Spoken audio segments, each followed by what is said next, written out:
కుంభమేళ అది దక్షిణాదిలో తెలంగాణ రాష్ట్రంలో ఉన్న కాళేశ్వర క్షేత్రంలో సరస్వతి నది పుష్కరాలు 12 రోజుల పాటు జరగనుంది.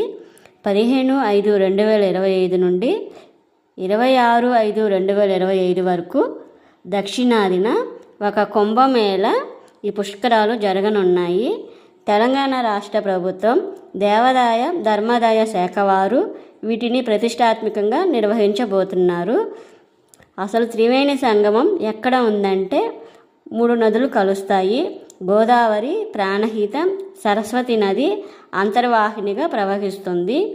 ఈ కాళేశ్వర క్షేత్రంలో 2 శివలింగాలు ఉంటాయి. ఒకటి కాళేశ్వరం శివలింగం, రెండవది ముక్తేశ్వర శివలింగము. ముక్తేశ్వరుడు అంటే యమధర్మరాజే ముక్తేశ్వరుడుగా ఇక్కడ వెలిసాడని ప్రసిద్ధి. ఈ క్షేత్రాన్ని దర్శించుకుంటే ముక్తి లభిస్తుందని కూడా ప్రసిద్ధి. కాళేశ్వరంలోని త్రివేణ సంగమంలో పుష్కర స్నానం ఆచరించి పునీతులు కాండి. శ్రీ కాళేశ్వర ముక్తేశ్వర స్వామి కృపకు పాత్రులు కాగలరు.